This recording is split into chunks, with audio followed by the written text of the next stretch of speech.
In this video I'm going to show you how to install a home water filtration system underneath your kitchen sink. This setup uses your existing mixer tap or taps already in your sink, so you don't need to purchase any additional taps to make it work. This is a two-part filtration system which has a carbon filter and a paper filter. So that way you'll get nice clean water coming out of your cold water tap in your kitchen. So this system comes with these two filters which are identical on the outside but will contain two different types of filters. The first filter is a paper filter which filters out any particulates in your water, and then the next filter is a carbon filter which cleans up the taste and eliminates chlorine and other unwanted chemicals in the water. The seller I purchased it off of eBay from provides an instruction list on how to install it. It comes with a metal mounting bracket, plastic tightening tool, two flexi hoses, two brass nipples for the in and out for the water, as well as a plastic nipple to connect the two filters together, some silicone tape and some mounting screws for the bracket. When it's time to change your filters about 6 to 12 months later, you can purchase replacement filters from your hardware store. This is a range that I found in Bunnings. Installing the cartridges is easy. You place them into the filter housings and screw the lids on. The way you set it up is so the mains water will go into the paper filter first, then into the carbon filter. If you set it up incorrectly, your carbon filter will clog up your paper filter and you won't get a good enough filtration as what you would get with the system set up correctly, with the mains water going through the paper filter, then the carbon filter. Apply silicone tape to the plastic nipple on both ends of the thread. Then screw that into both ends of the filter housings. Remember to go from the out and the in to connect the two filters together, with the left side being the paper filter and the right side, which is the out, the carbon filter. Ensure that you screw the housings all the way into the nipple so there's no leakage when water pressure is applied. Now install this top bracket if you want to mount it in the cupboard. This is not necessary to do, and I did not use it in mine due to the limitation in the space between the sink and the shelves.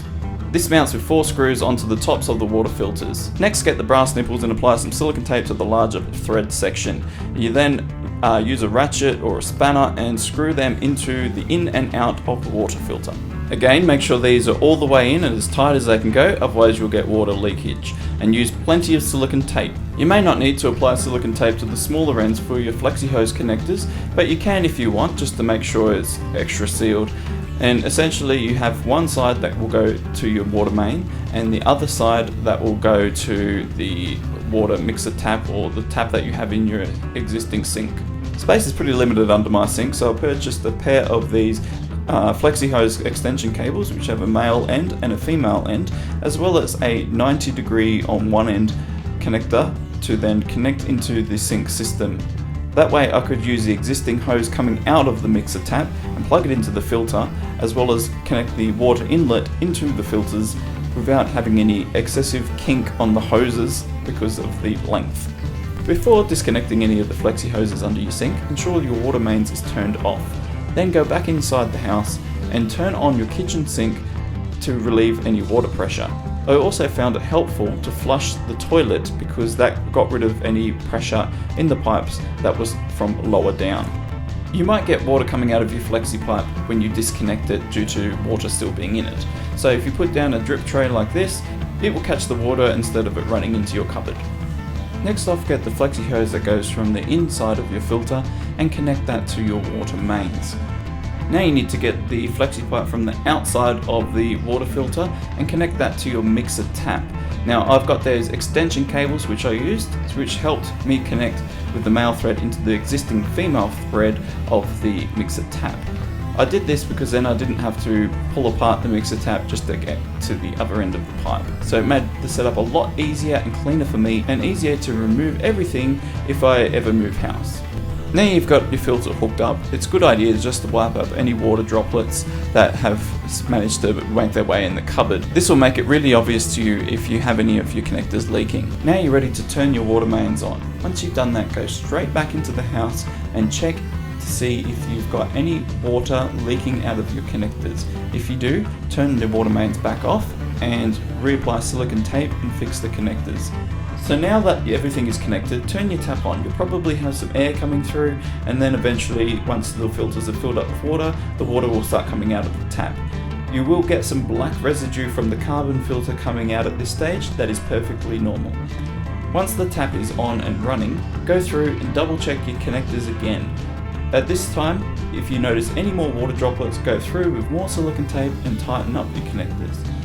You might even find it helpful to turn the tap on and off a few times to create a shuddering effect in the pipes to see if there's any more water that would be coming through when put under pressure. Now you're going to have nice clean water coming through.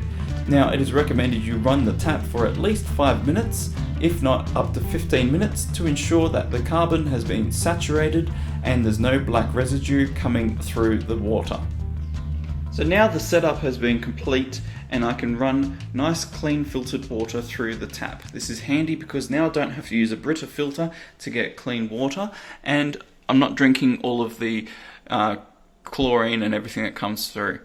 So I have put down a bit of paper towel because I'm getting a slight drip coming through here, which I'll just have to put some more silicone tape on the brass nipple to fix. But other than that, my system is all good to go and set up working perfectly. The filtration works great and you still got all of your water pressure. So I find it's better, if you're going to be drinking the water, to just run it at a slower speed, so that way it spends longer in the filter before drinking.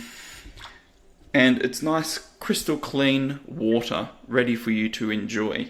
I live in an area that supplements a lot of the town water with bore water, so this is perfect for me, especially because of all of the additional minerals and chlorine that has to be in the water.